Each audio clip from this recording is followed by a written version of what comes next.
Qui étais-je à cette époque? J'étais journaliste dans une revue de sport automobile, dans le Massif central, et le sport automobile et le journalisme étaient mon milieu, ma passion, un rêve d'enfant que j'avais réalisé, sans moyens, mais par une voie détournée, c'est-à-dire par le journalisme. Tout enfant rêve de devenir pilote. J'avais rêvé, comme bien des enfants, de cette carrière, et n'ayant pas les moyens, parce que ça demande beaucoup de moyens, de devenir pilote, j'étais devenu journaliste. Ce qui me permettait d'être dans ce milieu tellement passionnant. Et je revenais du Tour de Corse, où j'avais effectué le reportage. Je rentrais donc à Clermont-Ferrand, et le matin du 13 décembre, en me réveillant, j'ai senti soudain en moi l'envie de me rendre dans un endroit qui s'appelle le Parc des Volcans d'Auvergne, dans ce Parc des Volcans où il y a un volcan plus précisément qui s'appelle le Puy de l'Assola. En arrivant dans ce volcan, j'avais laissé ma voiture et j'étais parti à pied. Et je me demandais ce que je faisais là. Le temps était gris, il faisait très froid, et je me demandais vraiment ce que j'étais venu faire là. Lorsque soudain j'ai vu dans le ciel, environ à une centaine de mètres de moi, une lumière clignotante. Une lumière blanche, très violente, ressemblant à un flash d'appareil photo. J'ai d'abord cru que c'était un avion ou un hélicoptère, mais n'entendant pas le moindre bruit, j'étais très surpris de cette lumière. Mais je dis, on va voir ce que ça peut être, je me demande vraiment ce que ça peut être. Donc, je vois cette lumière très, très violente, vraiment comme un flash d'appareil photo, et je me dis, c'est un avion, mais un avion fait du bruit. Or, il n'y avait pas le moindre bruit. Et au-dessus de cette lumière blanche, il y avait une lumière rouge, beaucoup plus douce, celle-là, clignotante également. Et ces deux lumières descendaient ensemble. Alors j'ai passé en vue toutes les possibilités. Je me suis dit, c'est un avion, un avion, ça fait du bruit, donc c'est pas un avion. Un ballon, mais j'ai jamais vu de ballon avec des lumières clignotantes. Peut-être que ça existe. Et puis ces deux lumières sont descendues dans le brouillard. J'ai fini par voir une espèce de masse métallique entre les deux lumières, ressemblant à une cloche, mais une cloche très aplatie, dont le dessous serait plein et bombé. Et plus ça se rapprochait, plus ça descendait, environ une trentaine de mètres de moi, plus je pouvais voir l'aspect brillant, argenté de l'engin. Et là, j'ai vraiment compris que c'était un engin. Parce que c'était vraiment comme du métal, comme une masse métallique, très brillante, très argentée. Et ça s'est immobilisé environ à une trentaine de mètres de moi, 2 mètres au-dessus du sol. Ça avait à peu près 7 mètres de diamètre et 3,50 mètres de haut environ. Je veux dire que j'étais, à ce moment-là, je me suis dit, ça y est, tu es en train d'assister aux évolutions d'un de ces engins dont on parle dans les journaux, auxquels je ne m'intéressais pas du tout. Et j'étais follement heureux, je dis, c'est fantastique, tu es en train de voir ça, tu vas revenir en ville, tu vas parler à tes confrères journalistes, ils vont tous s'amuser, personne ne va te croire, mais tu auras pourtant bel et bien vu une de ces choses dont on parle quelquefois. Et puis, cette joie immense, parce que on se dit ça va disparaître, ça apparaît, ça va faire 3 petits tours, ça va repartir. Cette joie immense, ça fait place soudain à une crainte, à une espèce d'angoisse, lorsque sous l'engin j'ai vu une trappe s'ouvrir. Parce qu'on est plus ou moins inconsciemment intoxiqué par les mauvais feuilletons et les mauvaises séries américaines qu'on voit à la télévision, dont on est gavé en France, et je pense ici aussi, et qui font toujours passer les êtres venus d'ailleurs pour des êtres monstrueux, agressifs, etc., etc. Donc, il y avait une forme d'angoisse, de crainte. Inconsciemment, on se demande qu'est-ce qui va sortir. Et puis quand on voit 2 pieds, puis 2 jambes, et puis un corps apparemment humain, apparemment enfantin, je dirais même, Quand on voit un être sortir, très petit, environ 1,40 m, qui n'a rien dans les mains, qui n'a pas d'arme ou de quelque chose qui puisse faire penser à une arme sur lui, alors on commence à être un peu plus tranquille.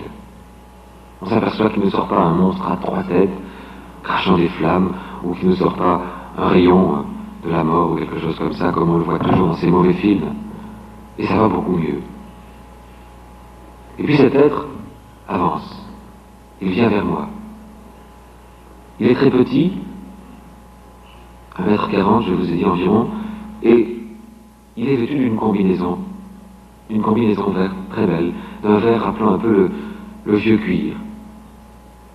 La chose la plus surprenante, c'est qu'on ne voit pas d'attache, on ne voit pas de fermeture, pas de boutonnage, pas de fermeture éclair. Je ne peux toujours pas donner d'explication quant à la manière dont on peut enfiler un tel vêtement. Mais certainement qu'à l'avenir, on trouvera des explications. Et cet être avance vers moi. Il est entièrement revêtu par cette espèce de combinaison verte, mais sa peau, elle, est blanche, bien que légèrement olivâtre. Il a les cheveux longs et très soyeux, les cheveux raides, très noirs. Il a une petite barbe très fine, un peu asiatique, très noire également, et très soyeuse. Et surtout de grands yeux. Ce qui frappe le plus, ce sont les yeux. De grands yeux très en amande, très étirés sur les tempes, allant très très loin sur les tempes.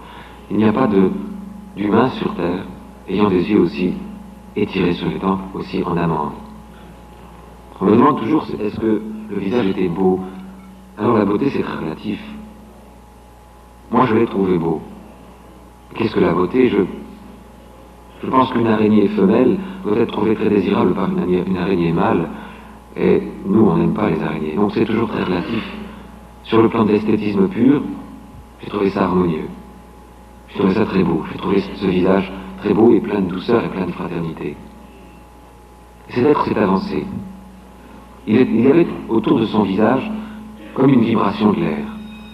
Comme si j'avais été un tant soit peu mystique, ce qui n'était pas mon cas, j'aurais pris ça pour une auréole, comme on les représente sur les illustrations anciennes de livres religieux. Et il avançait vers moi. Il s'est immobilisé environ à 2 mètres de moi. Et là, il y a eu encore un moment, je dirais, d'inquiétude. D'inquiétude parce que je me suis demandé ce que j'allais faire. J'ai essayé de me fondre avec le paysage, composé d'arbres un peu rabougris, de petits arbustes, une végétation assez rare. J'ai essayé de ne pas bouger. Je n'avais pas envie de partir, je me sentais bien quand même, bien qu'un peu inquiet tout de même. Et lorsqu'il était en face de moi, tout près, j'ai trouvé le silence très lourd. Alors je me suis hasardé à poser une question, en me demandant si ça a été utile ou si cela n'était pas déplacé, mais il fallait faire quelque chose. Je sentais ce silence tellement pesant. Alors j'ai posé une question, je lui ai demandé, est-ce que vous venez de loin? Question stupide, mais il faut se trouver dans des conditions identiques pour se rendre compte à quel point, même étant journaliste et habitué à faire des interviews, on pose des questions stupides. Et il m'a répondu. Au lieu d'un gargouillis ou de borborisme incompréhensible, j'ai entendu une voix très grave, bien qu'ayant une résonance légèrement métallique, une voix très grave et très belle, qui m'a répondu dans un français parfait, de très loin. Et là, toute angoisse, toute crainte a subitement disparu. Parce que quand on se trouve en face d'un être, quel qu'il soit, de qui on peut être compris et qui vous comprend, ça vous est certainement arrivé dans des pays étrangers, alors on se sent bien. C'est toujours l'histoire des 2 habitants d'une petite province qui se retrouvent dans la capitale et qui disent « Ah, vous êtes de tel endroit, moi aussi, ça va mieux. » Parce qu'on se comprend. Et puis si on vient de Paris, qu'on se trouve à Montréal, on dit « Ah, vous êtes parisien ?» et ça va mieux. Et on peut imaginer que bientôt, sur une autre planète, les gens diront « Ah, vous êtes de la Terre, moi aussi, et ça ira mieux. » Quelle que soit la couleur de la peau, quelle que soit l'origine et la religion. Lorsqu'on se comprend, lorsqu'on peut se parler, tout va mieux. Alors j'ai demandé, mais vous venez souvent ici? Et il m'a répondu, très souvent, avec un petit sourire assez amusé. Alors j'ai demandé, mais qu'est-ce que vous venez faire ici? Il me dit, vous voir. Je dis, me voir moi? Ça me semblait tellement énorme, tellement impossible. Imaginez-vous vous trouvant en pleine campagne face à un être venu du ciel dans un engin assez bizarre qui vous dit, je viens vous voir vous et pas un autre. Quand vous n'êtes pas préparé, c'est incompréhensible. Je dis, me voir moi? Je dis, oui, vous, Claude Vourillon, qui êtes marié, qui avez 2 enfants, qui êtes journaliste, enfin il savait tout. C'est lui qui se met à me poser des questions, il me dit, est-ce que vous venez souvent ici? Je dis, je viens l'été, mais à cette période de l'année, dans le froid, jamais. Et il me demande, avez-vous lu la Bible? Je dis, j'ai acheté la Bible il y a 1 semaine, mais je l'ai un peu lue, mais pas complètement. Je dois expliquer au passage que j'étais élevé d'une façon très athée, en dehors de toute religion, bien qu'ayant une mère catholique et un père qui était, paraît-il, juif. Ils ont eu la sagesse de me tenir à l'écart de toute religion, en me laissant choisir, lorsque j'avais l'âge de 15 ans environ, si une ou l'autre m'attirait plus. Et n'ayant pas été baptisé, n'ayant subi aucun rituel, je me trouvais très bien comme ça et j'avais décidé de rester sans religion.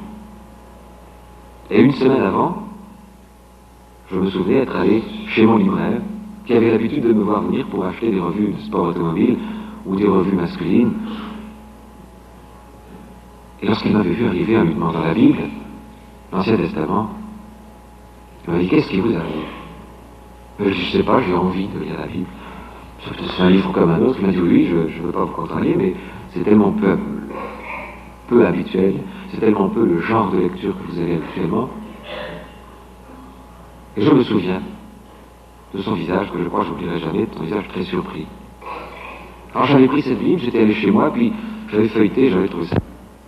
Vous êtes venu ici aujourd'hui parce que nous vous avons incité télépathiquement à venir. Et vous avez acheté il y a 1 semaine la Bible parce que nous vous avons incité télépathiquement à l'acheter. Alors vous allez revenir. Vous allez revenir demain matin au même endroit. Vous allez apporter avec vous cette Bible et de quoi écrire.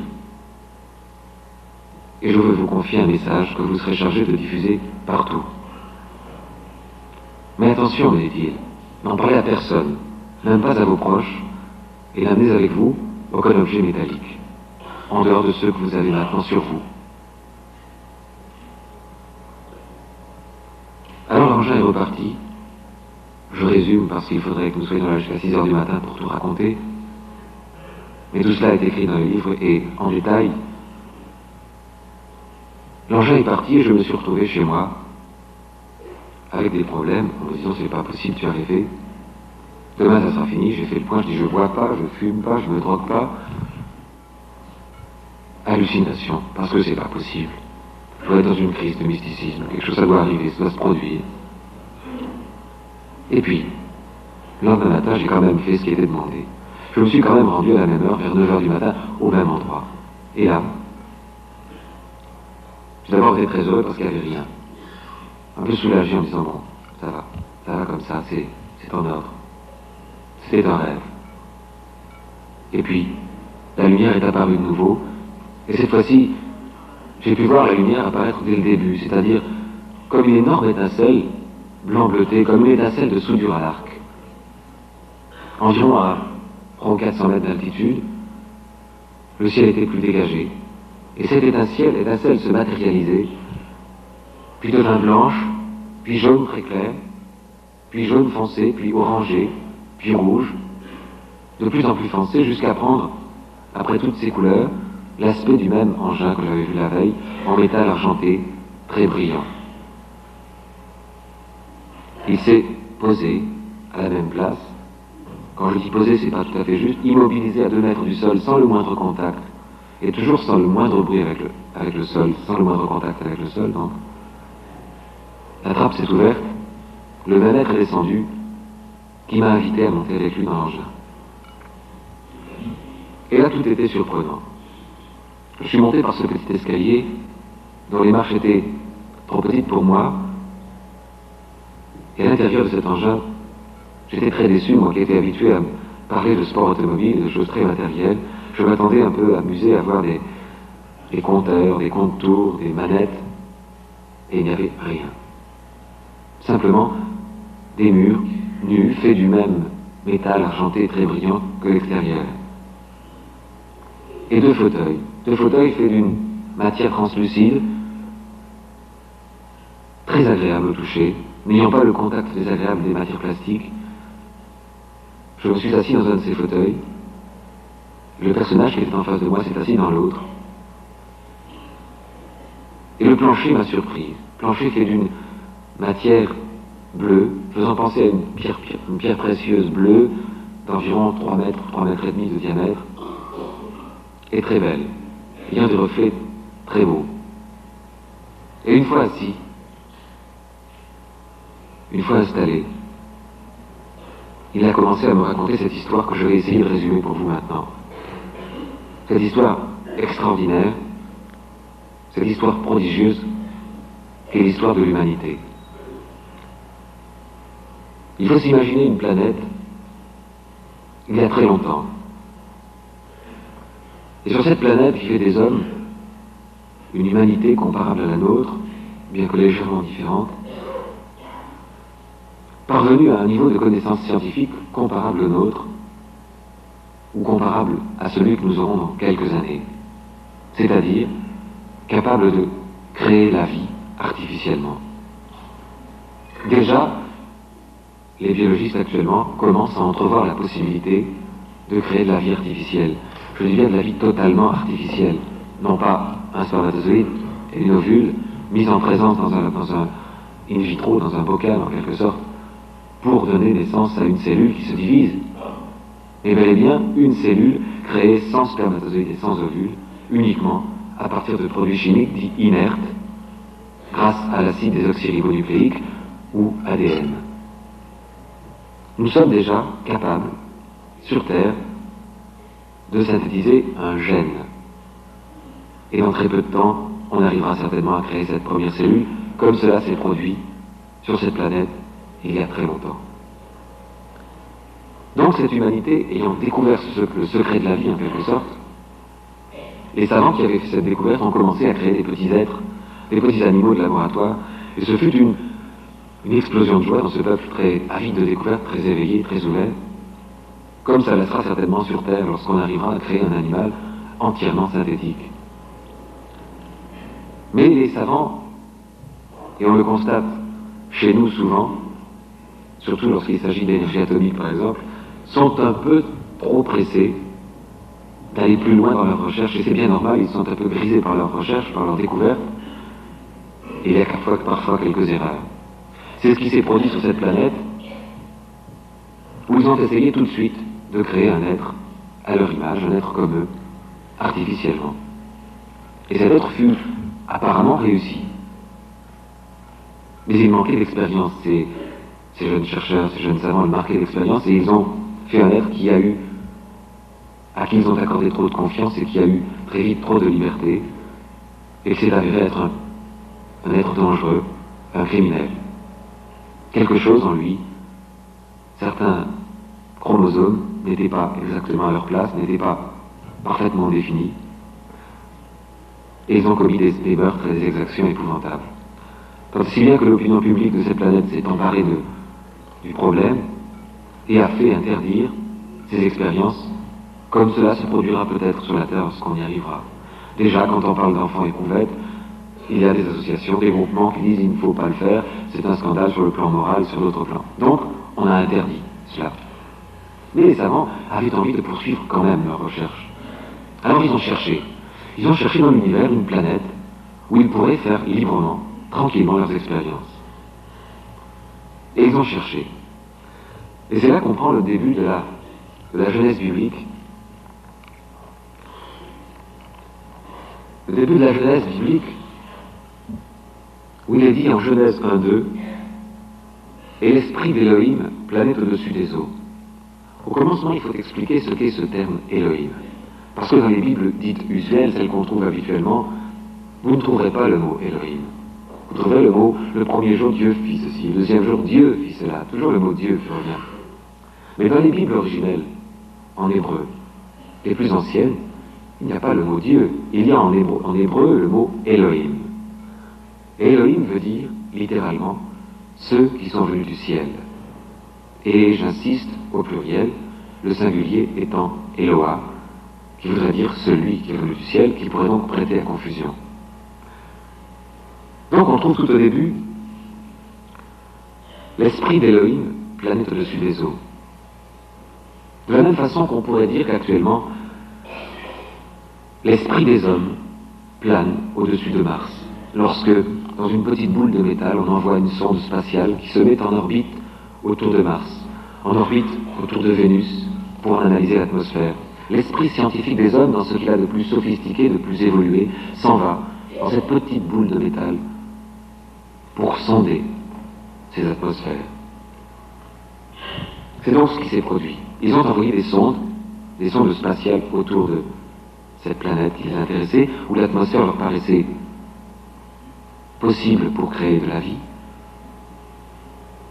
Et puis lorsque les informations qui leur ont été communiquées se sont avérées positives, alors ils ont décidé de venir voir de plus près cette planète où les conditions leur semblaient requises pour poursuivre leurs expériences.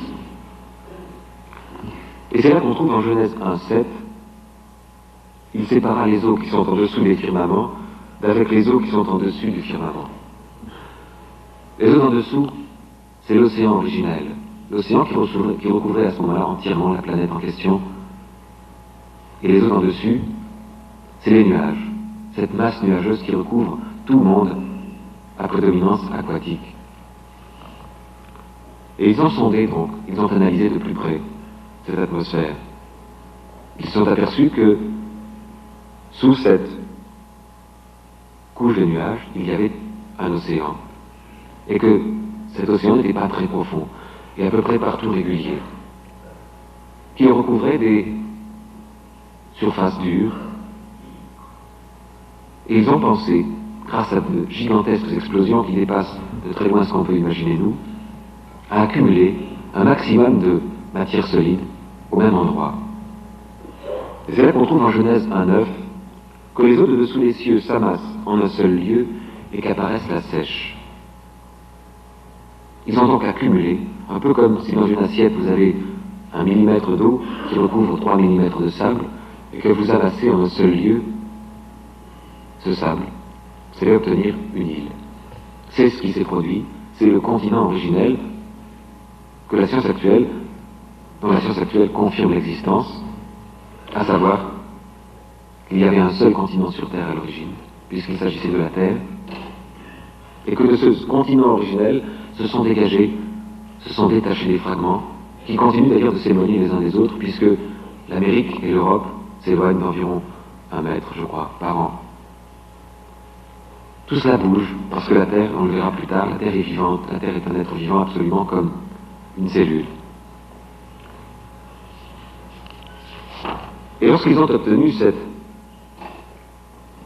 ce continent, ils y ont édifié des laboratoires où ils se sont mis à travailler pour créer librement, loin de l'opposition de l'opinion publique de leur planète, des êtres vivants, en commençant par les êtres vivants les plus simples, jusqu'aux êtres vivants les plus compliqués.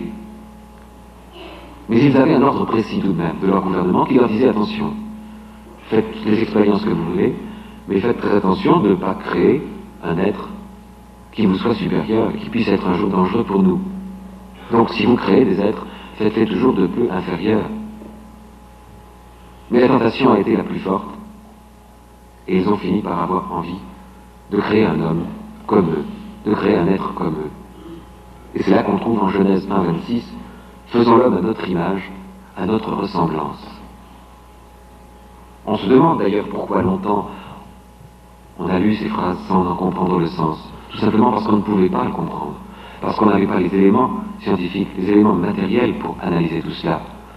Alors on disait, à l'image, nous avons été faits à l'image, avec un peu de boue, à l'image d'une entité supérieure, et pourtant nous ne sommes pas une entité supérieure. Il y avait un mystère qui maintenant peut être compris. Ils ont donc fait l'homme artificiellement, à leur image, à leur ressemblance. Mais lorsqu'ils ont eu fait ces premiers hommes, il n'y avait pas, comme cela dit très poétiquement, Adam et Ève. Il y avait plusieurs êtres de plusieurs races différentes, de plusieurs espèces. 7 races en tout à l'origine. Pourquoi 7 races? Parce qu'il y a, parmi les Elohim, également 7 races, et qui ne voulaient pas créer des espèces différentes, totalement différentes d'elles-mêmes. Mais lorsqu'ils ont eu fait ces premiers hommes, alors le gouvernement de leur planète leur a dit: attention, vous avez fait des êtres, vous ne savez pas s'ils ne sont pas un peu supérieurs à vous, vous ne savez pas quelles sont leurs possibilités, alors tenez-les à l'écart de toute connaissance scientifique et tenez-vous prêts à les détruire s'ils sont un tant soit peu agressifs, méchants, violents. Alors on les a parqués, on les a mis à part dans un jardin merveilleux où tout était facile pour eux, où la nourriture leur était donnée d'une façon tellement simple, artificiellement bien sûr, où ils n'avaient pas besoin de travailler, où on les étudiait, où on les observait. Et on disait: vous êtes bien, vous êtes ici, vous pouvez apprendre les arts, vous pouvez apprendre la musique, mais surtout, n'entrez pas dans ce laboratoire, et n'entrez pas pour y apprendre ce qui y est contenu, sinon vous allez mourir. Comme on parle à des enfants. Et c'est là on trouve en Genèse 2,17, de tout arbre du jardin tu pourras manger, mais de l'arbre de la science, du bien et du mal, tu n'en mangeras pas, car du jour où tu en mangerais, tu en mourrais. On dit d'ailleurs toujours dévorer un livre. Il ne fallait pas qu'ils sachent comment ils avaient été créés. Il fallait qu'ils croient que les êtres qu'ils avaient créés, qui étaient avec eux, étaient supérieurs, nettement supérieurs, divins. Il fallait que cette séparation existe. Mais un jour, une partie de ces scientifiques, de ces Elohim, s'est pris d'amour, s'est pris d'affection pour ces êtres qu'ils avaient créés. Et on s'en aperçoit tous les jours avec les problèmes de l'adoption. Il n'est pas nécessaire d'être père et mère par le sang d'un enfant pour se mettre à l'aimer. Simplement de voir évoluer dans ses jambes un enfant quelques mois, quelques années, on finit par l'aimer profondément. Et c'est ce qui s'est produit. Alors un jour, un groupe de ces scientifiques leur a dit: vous savez, dans le fond, on vous a dit que nous étions des êtres supérieurs et que vous étiez des êtres inférieurs et que vous deviez nous respecter profondément. Mais dans le fond, ce n'est pas vrai. Dans le fond, vous pouvez très bien, avec votre intelligence, faire la même chose que nous. Vous êtes capable de comprendre comment on vous a créé. Vous êtes capable d'agir de la même façon. Vous êtes capable d'avoir un esprit scientifique. Et c'est là qu'on se trouve en Genèse 3:1. Or le serpent dit à la femme: du fruit de l'arbre qui est au milieu du jardin, vous n'en mourriez pas. Mais Elohim sait que le jour où vous en mangerez, vos yeux se dessilleront et vous serez comme des dieux. Et vous serez comme des dieux, et vous serez comme ceux que vous prenez pour des dieux. Cela est écrit noir sur blanc. Alors ils ont décidé de rentrer dans ce laboratoire, de voir ce qu'il y avait, d'apprendre. Et ils ont compris qu'ils étaient capables de raisonner. Ils ont compris que ces êtres qu'ils vénéraient, qu'ils respectaient comme des serviteurs fidèles, n'étaient en fait pas supérieurs à eux. En avance, certes, mais qu'ils étaient capables de comprendre les mêmes choses qu'eux, d'analyser les mêmes choses qu'eux. Et il est écrit en Genèse 3,14 toujours: alors se dessillèrent leurs yeux à tous deux, et ils surent qu'ils étaient nus. Qu'ils étaient nus, c'est pas une question de pudeur, c'est-à-dire qu'on les avait tenus dans la nudité spirituelle, à l'écart de la véritable connaissance, à l'écart de leur véritable pouvoir de recherche scientifique.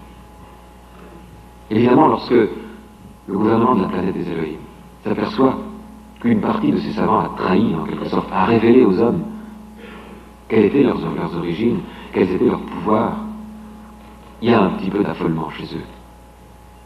Surtout dans le clan dans une partie de ces Elohim qui pensent que de l'homme ne peut venir que du mal, que l'homme est forcément violent, forcément agressif. Oh, certes, on peut être tenté de penser qu'ils ont raison, mais on peut aussi espérer qu'ils ont tort. Donc cette partie pousse le gouvernement de la planète des Elohim à agir. À agir pour faire en sorte que les hommes n'apprennent plus rien de scientifique, soient mis à l'écart, soient chassés de ce paradis terrestre, de cet immense laboratoire où tout est facile pour eux, où la nourriture leur tombe facilement, comme à des souris blanches, où ils sont nourris, où ils n'ont pas de soucis à se faire, où ils sont étudiés, et où ils commencent à apprendre des tas de choses. Alors on décide de les chasser. Il est écrit toujours en Genèse 3,14, Yahvé Elohim dit au serpent, maudit sois-tu, sur ton ventre tu marcheras, et mangeras de la poussière tous les jours de ta vie. Le serpent, c'est cette partie des scientifiques, cette partie des Elohim, qui ont trahi leur peuple, qui ont révélé aux hommes quelle était leur véritable origine. Quant aux hommes, on les chasse. On les chasse de ce laboratoire où tout est facile, on les chasse dans la nature hostile qu'on a créée, et ils vont devoir se débrouiller par eux-mêmes. Il est écrit textuellement en Genèse 3,22, « Voici que l'homme est devenu comme l'un de nous grâce à la science. Maintenant, il faut éviter qu'il étende sa main, prenne aussi de l'arbre de vie, en mange et vive à jamais. » Voici que l'homme est devenu comme l'un de nous grâce à la science, c'est écrit noir sur blanc. C'est-à-dire qu'il est capable de comprendre son origine, qu'il est capable de comprendre quelle est sa destinée. Il faut éviter qu'il prenne de l'arbre de vie. L'arbre de vie, c'est une autre connaissance scientifique qui permet de vivre très longtemps, qui permet éventuellement de vivre comme les premiers hommes le vivaient, comme cela est écrit. Adam a vécu 930 ans, 903 ans, Mathusalem encore plus. Il s'agit simplement d'une très petite intervention chirurgicale qui permet aux hommes de vivre beaucoup plus longtemps qu'ils ne vivent actuellement. Alors ces hommes, on les chasse. On les chasse, mais en leur donnant quand même les moyens de s'en sortir par eux-mêmes, les moyens de survivre.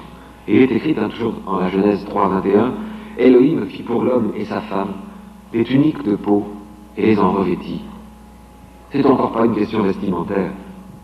Ce sont des moyens de survie, des moyens de s'en sortir face à la nature hostile, des moyens de vivre, quelques connaissances de base. Et les hommes commencent donc à s'installer. Il chassa l'homme et il installa à l'orient du jardin d'Éden les chérubins et la flamme tournoyante de l'épée pour garder la route de l'arbre de vie. Genèse 3,24.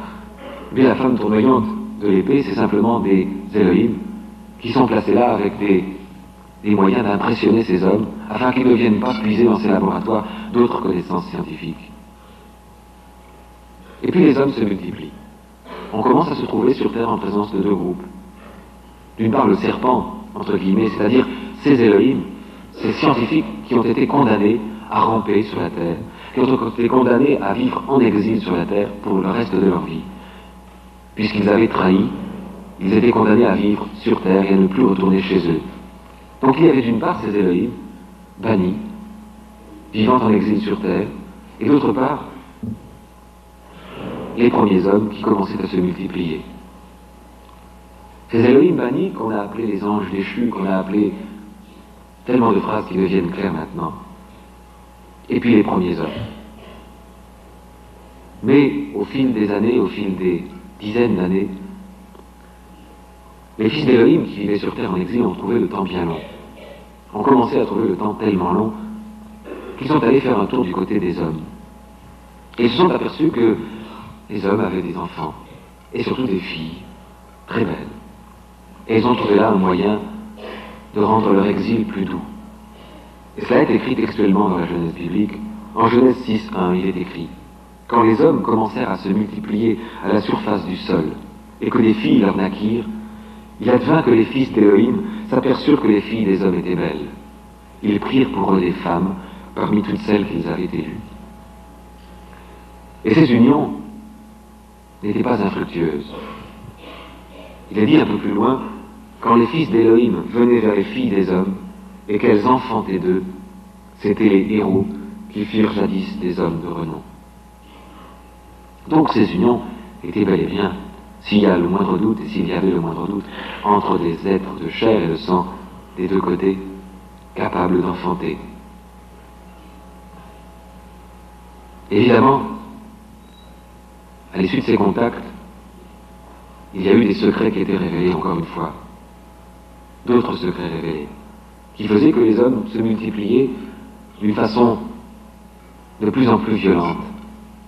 Les filles d'Elohim ramenaient les filles des hommes ramenaient de ces contacts avec les Elohim toujours des petits secrets, des petites découvertes scientifiques. Un Elohim, pour obtenir les faveurs d'une très belle fille des hommes, donnait un gadget, un petit appareil, dont les hommes tout de suite se servaient d'une façon violente, d'une façon agressive. Et le gouvernement de la planète Elohim, en voyant ce qui se produisait, en voyant la violence qui régnait, l'agressivité qui régnait sur Terre, a décidé de détruire totalement cette humanité, pensant que cette création était absolument ratée, absolument mauvaise. Ils ont donc envoyé des vaisseaux spatiaux afin de détruire toute vie sur la Terre. Mais les Elohim qui étaient bannis ont prêché en quelque sorte pour les hommes. On dit mais ils ne sont pas tous comme ça. Il y en a des bons, il y en a qui sont contre la violence, il y en a qui ne sont pas agressifs. Allez-vous tout détruire? Allez-vous les détruire tous? S'il y en a seulement un ou deux qui sont bons, est-ce qu'ils ne méritent pas d'exister? Alors il fut choisi quelques êtres. Et de ces êtres, on leur dicta les plans d'un vaisseau spatial, qui, pendant que la destruction de cette humanité violente et agressive aurait lieu, serait préservé quelque part en orbite autour de la Terre. C'est ce qu'on a appelé l'arche de Noé, dans lequel n'est pas rentré un couple d'éléphants, un couple de puces et un couple de coccinelles, mais dans lequel est entré, toujours grâce au plan cellulaire, une cellule de chaque espèce à préserver, car on ne voulait pas recommencer la totalité de la création. Et pendant que la destruction a eu lieu, la destruction de cette humanité violente et agressive, quelque part en orbite, autour de la Terre, la vie était préservée dans un engin. La cellule d'un individu, dans cette cellule, il y a le plan de l'individu tout entier. Dans le ventre de la mère, donc, lorsque le spermatozoïde et l'ovule entrent en contact, il y a la création d'une cellule, et dans cette cellule, il y a absolument tout. La couleur des yeux, la couleur des cheveux, le caractère, tout est dans cette première cellule. Donc, à partir d'une cellule, on peut recréer l'être tout entier. C'est pour cela qu'il préservait dans cet engin simplement une cellule, des espèces qui étaient à préserver, et quelques hommes. Voilà donc en ce qui concerne la création, qui est le plus important de ces messages, qui est la justification, qui est la preuve que les Elohim sont bien ceux qui nous ont créés, ceux qui nous ont fait à leur image. Des preuves, on en trouve pas seulement dans la tradition judéo-chrétienne, on en trouve dans toutes les traditions du monde. Chez les Esquimaux, il s'agit des premiers hommes qui sont arrivés dans un grand oiseau de métal. Chez les Chinois, c'est les fils du ciel. Au Tibet, c'est autre chose. Chez les Incas, c'est autre chose. Des traces, il y en avait partout, car il y avait cette base sur la terre où la vie avait été créée, où la vie avait été fabriquée. Et puis s'engage une période de surveillance. Une période de surveillance des hommes, discrète mais efficace, parce qu'un événement fantastique se produit chez les Elohim. Les Elohim qui pensaient ne faire qu'une expérience scientifique banale, merveilleuse, mais banale, qui pensaient que cette création de la vie sur une autre planète, comme on envisage nous-mêmes maintenant de le faire sur Mars, par exemple, où on a trouvé qu'il n'y avait apparemment pas de vie, où on envisage éventuellement d'implanter certaines formes de vie pour voir comment elles se développeraient, on commence, parce que c'est gravé en nous, à faire à notre tour la même chose. Et nous serons certainement un jour des Elohim pour un autre monde. C'est-à-dire nous serons ceux qui sont venus du ciel pour d'autres êtres un jour. Et il en est ainsi depuis toujours et pour toujours. Nous viendrons un peu plus tard sur cette conception de l'infini qui est tellement difficile et tellement simple à la fois. Ils ont donc compris à cette époque-là, grâce à un événement fantastique, que ceux qu'ils prenaient pour une banale expérience scientifique répondaient à un instinct de conservation de l'espèce gravé en eux, de pense-permis en quelque sorte, de répandre la vie dans l'univers par tous les moyens. Ils ont compris cela parce qu'un vaisseau spatial s'est posé chez eux, vaisseau spatial dans lequel il n'y avait personne. où il y avait un message qui leur disait, si ce vaisseau se pose chez vous, c'est que les êtres qui vous ont créé scientifiquement à leur image, il y a très longtemps, ont été détruits par une catastrophe à l'échelon cosmique. Et ils ont compris à ce moment-là que ce qu'ils avaient fait sur Terre, d'autres l'avaient fait pour eux. Et que les êtres qu'ils créaient sur Terre viendraient un jour où à leur tour ils iraient créer la vie ailleurs. Ils ont compris tout cela et ils ont décidé que plus jamais, et ce qui a été écrit aussi, ils ne chercheraient à détruire l'humanité tout entière. Mais ils ont, afin que la preuve soit là lorsque l'humanité parviendrait à un niveau de connaissance scientifique lui permettant de comprendre, laissé des messages, laissé des textes qu'ils ont dictés à certains hommes et qui constituent les bases des plus grandes religions du monde.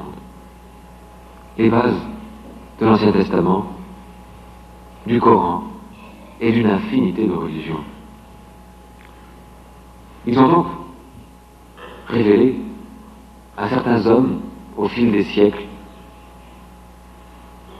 avec des phrases simples, incompréhensibles autrement qu'avec mysticisme par les primitifs de l'époque, par les hommes qui étaient retombés à un état très primitif et qui progressaient par eux-mêmes d'une progression normale, naturelle. Ils ont donc révélé des messages à ces hommes, en prévision de l'époque où ils pourraient comprendre, en leur disant recopiez cela sans en changer le moindre mot. En attendant l'époque où vous pourrez le comprendre, ne changez rien à tout cela, gardez-le précieusement. De ces contacts, on en trouve des traces tout au long de la Genèse, tout au long de la Bible, tout au long d'une infinité d'écrits religieux. Avec Moïse, par exemple, on trouve dans la Genèse 38, une échelle était dressée par terre, sa tête touchant aux cieux, et voici que des anges d'Élohim montaient et descendaient sur elle. C'étaient les contacts qu'il avait avec ces Élohim. Il y a une infinité de descriptions que je vous laisserai découvrir par vous-même à la lumière de cette révélation, que ce soit le buisson ardent, la colonne de nuée guidant le peuple juif, que ce soit les contacts d'Élie, d'Élisée, les visions d'Ézéchiel, enfin c'est une foule de messages tellement évidents et tellement clairs une fois qu'on a compris la Genèse. Les siècles se passent et devant le peu de diffusion que ces messages ont, devant les déformations qu'ils subissent, ils décident d'envoyer sur Terre quelqu'un qui sera chargé de faire en sorte qu'ils aient un représentant, qu'ils aient quelqu'un qui va créer une nouvelle religion qui fera en sorte que cette vérité, conservée un peu jalousement par certains groupements religieux, se répande absolument partout, et que toutes ces sectes païennes, entre guillemets, toutes ces sectes animales, qui vénèrent des animaux, qui vénèrent un peu n'importe quoi et qui se mettent à fleurir un peu partout, soient supplantées par une religion qui va continuer de conserver cette tradition originelle en vue de l'époque où nous pourrions comprendre. Et un des leurs vient sur terre et a un enfant avec une fille des hommes, enfant qui va être chargé de diffuser un message de paix, de fraternité et d'amour à la surface de la planète. Et cet homme, c'était Jésus, qui était le fruit de l'union d'un de ces Élohim avec une fille des hommes. Et qui disait, à juste titre, mon Père qui est dans les cieux, à des primitifs qui ne pouvaient pas comprendre et qui pensaient à une entité surnaturelle, mais qui disait tout cela véridique. Tout ce qu'il disait était vrai, profondément vrai, mais on ne peut le comprendre que maintenant. Parce que nous sommes maintenant parvenus à l'âge de l'Apocalypse. Non pas la fin du monde, non pas le soufre et le feu, comme on a voulu faire croire. Apocalypse veut dire en grec l'âge de la révélation et rien d'autre. L'âge où tout peut nous être révélé, où nous pouvons comprendre d'où nous venons et où nous pouvons aller. Voilà donc, évidemment très en résumé, ce qui s'est produit avant cet âge de la révélation où nous sommes maintenant. Nous sommes arrivés depuis 1945. 1945 a été l'an 1, si je puis dire, de l'âge de l'Apocalypse. de l'âge de la révélation, j'insiste, pour que vous n'entendiez pas la fin du monde, ou le soufre, ou le feu. Ça, c'est aussi possible, mais ça sera dû uniquement aux erreurs des hommes. Et en 1945, après la première explosion atomique vraiment meurtrière d'Hiroshima, les Elohim ont pensé que l'âge de l'Apocalypse était arrivé, et ils ont décidé de choisir quelqu'un qui aurait un enfant qui serait chargé à son tour d'apporter le message final, la révélation, non pas de créer une secte religieuse, non pas d'apporter des récits incompréhensibles maintenant, mais compréhensibles plus tard, mais d'apporter des textes compréhensibles tout de suite, pour la première fois. Et moi, je suis né en 1946, et je ne savais pas tout cela. Et j'ai grandi en France, et je ne savais pas tout cela. Et nous sommes maintenant dans l'âge de l'Apocalypse, et je n'ai appris qu'en décembre 1973, tout ce qui s'était produit. Et j'ai fait le joint depuis entre tout ce qui s'était produit, le lien entre tout ce qui s'était produit. Ma grand-mère, qui a 84 ans, a adhéré au mouvement qui me soutient en me disant, les larmes aux yeux, je ne te l'ai jamais dit, mais quand tu avais 6 ans, au-dessus de la maison, un engin est venu qui est resté très longtemps. Mais je ne l'ai jamais dit parce que j'avais peur que les gens se moquent de moi. Et tout un tas d'événements que j'avais jamais remarqués se sont trouvés révélés, qui formaient un lien et qui m'expliquaient que je n'avais pas été choisi parce que je n'avais rien qui me méritait d'être choisi. Je n'étais pas plus intelligent, pas plus beau, pas plus riche, pas plus... rien de tout cela. Mais j'avais été fait pour faire ce que je fais maintenant. Le mieux du monde, le mieux possible, en cherchant à apporter un message, sans chercher à convaincre, en disant « lisez ces messages ». Si vous préférez, continuez de croire à ce que vous croyez, continuez d'y croire. Si vous pensez que cela est vrai, alors pensez-le. Faites-vous une opinion par vous-même. 80% des gens qui sont dans ce mouvement qui me soutient et qui essaient de répandre ces messages sont des gens qui me disent « tout ce que vous dites, j'y pensais ». Ce sont des gens qui sont en fait plus forts que moi parce que moi je m'y intéressais pas. J'ai eu ma petite vie égoïste dans un milieu que j'aimais bien et je ne me préoccupais pas de tout ça. Et ces 80% m'intéressent beaucoup plus que ceux qui peuvent être convaincus. Je ne cherche pas des gens qui vont être convaincus par ce que je vais dire, je cherche des gens chez qui quelque chose va se réveiller et qui vont me dire mais ce que vous dites j'y pensais. Parce que nous arrivons à une époque où chaque être peut se convaincre par lui-même, en lisant les écrits anciens, en prenant connaissance des découvertes scientifiques, en regardant le ciel. Il est écrit quand l'âge de l'Apocalypse sera là, il y aura des signes dans le ciel. Eh bien, des signes dans le ciel, il y en a. Il y en aura de plus en plus. Ce sont tous ces engins qui apparaissent et qui apparaîtront de plus en plus. Il est écrit, lorsque l'âge de l'Apocalypse sera là, le peuple de David retrouvera son pays. Et comme par hasard, si on croit au hasard, en 1945, ou peu de temps après, fut proclamée la création de l'État d'Israël. 2000 ans, plus de 2000 ans, après que cela ait été prédit. Il est écrit, lorsque l'âge de l'Apocalypse sera là, les aveugles pourront voir. Eh bien, on vient d'inventer aux États-Unis une prothèse électronique qu'on est en train d'essayer de mettre au point et qui va pouvoir être greffée directement au nerf optique des aveugles et qui leur permettront de voir. Il est écrit, l'âge de l'Apocalypse sera là lorsque l'homme fera porter sa voix par-delà les océans. Alors on s'imaginait un être criant très fort au bord de l'océan, mais avec l'invention des télécommunications par satellite ou autre, maintenant on peut à chaque instant être au courant de tout ce qui se passe sur toute la planète. Tout cela n'est pas des miracles. Dans les messages, il est dit, il n'y a pas de miracle, il n'y a que des décalages de civilisation. Encore une fois, cela, maintenant, seulement maintenant, on peut le comprendre. Maintenant, quelle était la partie pratique de ces messages, qui n'est en fait qu'une révélation, qu'une confirmation de ce qui était écrit? Eh bien, la partie pratique était très limitée.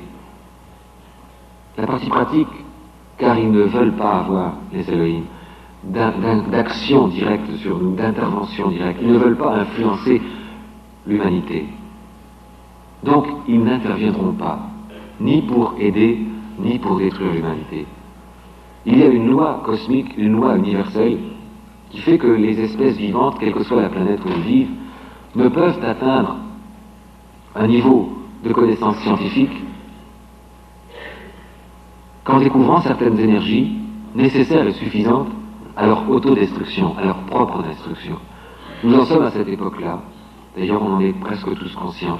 On sait qu'il y a sur Terre, avec 1/100, 1/1000 plutôt, des stocks atomiques qu'il y a sur Terre, on peut détruire toute vie sur la Terre actuellement. Nous sommes en train de franchir un cap difficile. Si le niveau scientifique est très élevé, le niveau de sagesse est encore bien bas. Si le niveau de sagesse arrive au même niveau que le niveau scientifique, alors l'humanité sera sauvée et nous allons connaître l'âge d'or véritable, grâce à la science, au service de l'humanité, au service intelligent de l'humanité, ou bien ce sera la destruction dans le soufre et dans le feu, mais à cause de la science humaine, de la science dirigée contre l'homme. La science est comme une main. Avec une main, on peut caresser ou on peut donner un coup violent. La science n'est pas mauvaise. C'est l'utilisation qu'on en fait qui peut être mauvaise. Qu'est-ce qui était conseillé? Ce qui était conseillé, c'était d'essayer de mettre au pouvoir, sur la Terre, sur une planète unie, unie par la suppression des frontières, sans supprimer les groupes ethniques, les groupes linguistiques, sans supprimer, sans diviser, sans réduire à néant les groupes, de supprimer les frontières en instaurant une monnaie unique, une langue unique et un gouvernement mondial. De cela, on en parle, de cela, il en est question de plus en plus, et il y a urgence à le faire. Et ce qui était conseillé, c'était de mettre au pouvoir des gens ayant du bon sens, ce qui n'est le cas actuellement. Dans pratiquement, il y a des exceptions, dans pratiquement aucun pays. Parce qu'il y a actuellement une forme de démocratie qui est très mauvaise. Toute dictature est mauvaise. Mais la démocratie telle qu'elle est conçue actuellement, c'est la dictature de l'imbécilité, qui fait que on accumule des armes atomiques. Comment peut-on être fier de ces gouvernements? Comment peut-on penser que des gens intelligents sont dans les gouvernements du monde quand on voit tout cela? Et on ose parler de force de dissuasion, et on ose parler de fraternité, de liberté et d'égalité. Et la France va faire des expériences atomiques dans les quelques paradis qui restent sur Terre.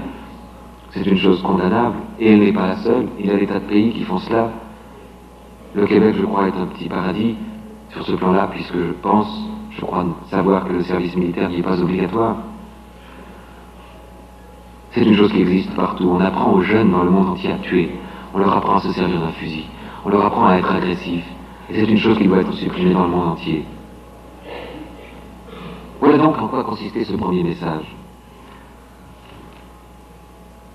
Ce premier message qui m'était donc donné au mois de décembre 1973. Je dis encore une fois très en résumé. J'ai donc pendant 2 ans essayé, à travers l'Europe, de diffuser le mieux possible ces messages. Et puis en mois d'octobre 1975, j'étais assez déçu par le peu de contacts que j'avais eus. Il y avait 1000 personnes qui me soutenaient, mais je trouvais ça dérisoire. Malgré tout le réconfort qu'elle m'a amené, je me disais, mais c'est lamentable, je n'ai rien fait. Personne, ou si peu de gens m'ont cru.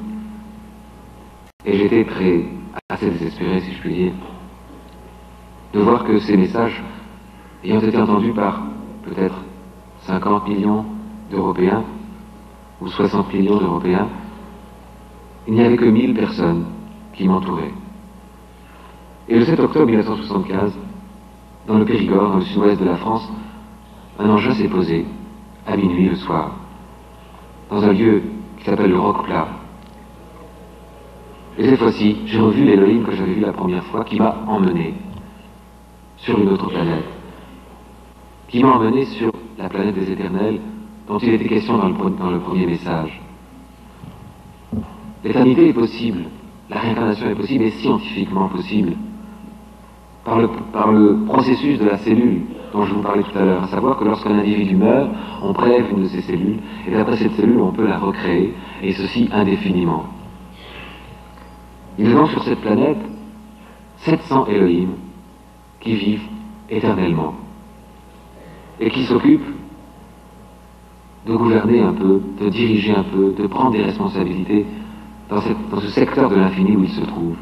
Et il y a également 8400 terriens qui ont été prélevés aux différentes époques, qui ont été prélevés sur Terre et qui serviront d'un peu de témoignage le jour où tout cela sera officiel et où tout cela pourra être montré. J'ai donc été emmené, je passe très vite là-dessus parce que c'est évidemment intéressant, mais c'est sans grande portée. Ce qui est intéressant dans ces messages, c'est la portée.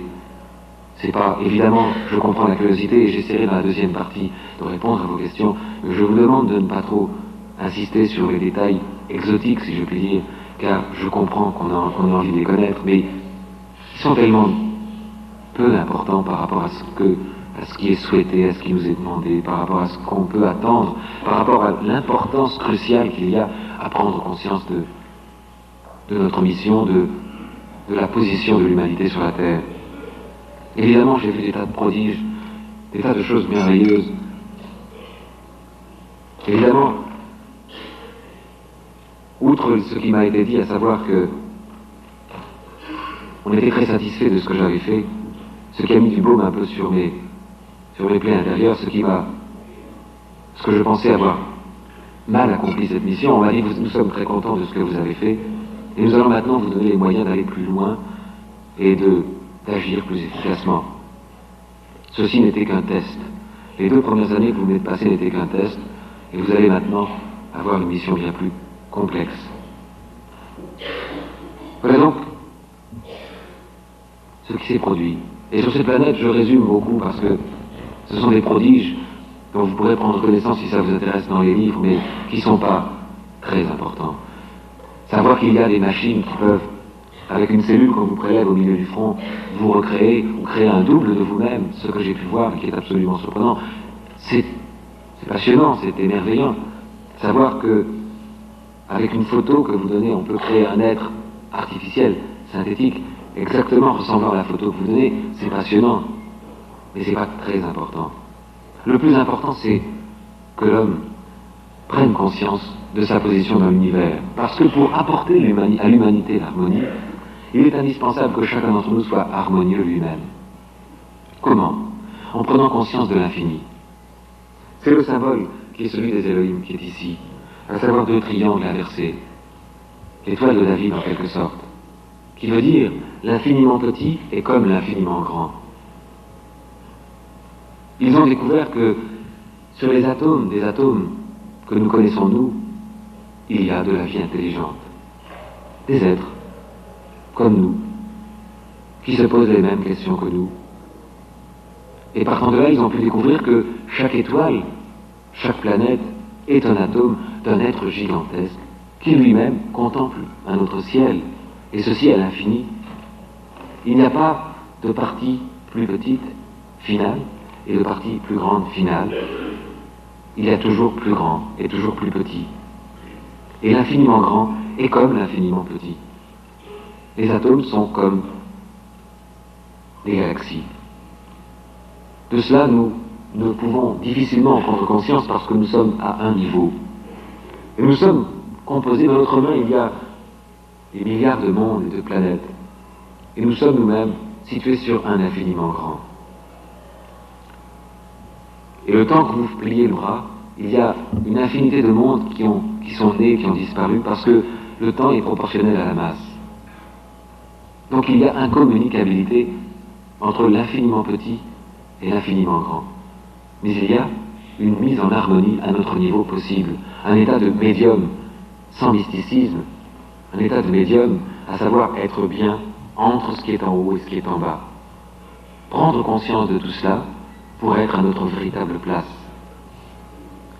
C'est-à-dire aimer tout ce qui vit autour de nous, aimer toute forme de vie, et aimer surtout nos frères les hommes, quelle que soit leur race, leur sexe, leurs opinions, être fraternel avec tout le monde. Voilà donc très en résumé ce qui est demandé.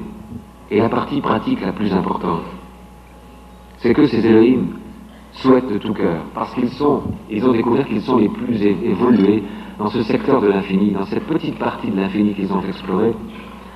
Ils n'ont pas trouvé d'espèce plus évoluée qu'eux, ce qui leur fait un peu craindre un bouleversement à l'échelon cosmique, amenant une disparition d'eux-mêmes, comme cela s'est produit pour leur créateur à eux, bien qu'ils soient en train d'étudier les moyens d'en réchapper. Et ce qu'ils souhaitent, ce qu'ils aimeraient, c'est entrer en rapport avec nous, que le Créateur entre en rapport avec le créé fraternellement, pour nous faire bénéficier de leur immense avance scientifique, philosophique, spirituelle. Et pour cela, qu'est-ce qu'ils souhaitent? Eh bien, ils souhaitent, si nous en avons envie, ne nous l'imposent pas, ils ne débarqueront jamais en force, ce ne sont pas des envahisseurs. Ce qu'ils souhaitent, c'est que sur Terre, nous édifions en un endroit, en un seul endroit, non pas une cathédrale, non pas une mosquée, non pas un temple, une maison, avec des lits, avec le confort auquel tout être a droit, une ambassade, pour que les hommes de chair et de sang puissent y venir, en étant certains qu'ils ne seront pas cernés par les forces militaires et les forces policières, en étant certains qu'ils seront accueillis fraternellement et qu'ils pourront y rencontrer les représentants des puissances terrestres. Voilà pourquoi ils nous demandent, si nous le voulons bien, d'édifier une ambassade où ils viendront officiellement accompagnés d'hommes qui vivent sur cette planète, comme Moïse, Jésus, Bouddha et bien d'autres, qui sont maintenus scientifiquement en vie. Tout ce qu'ils ont dit, ces grands prophètes étaient vrais.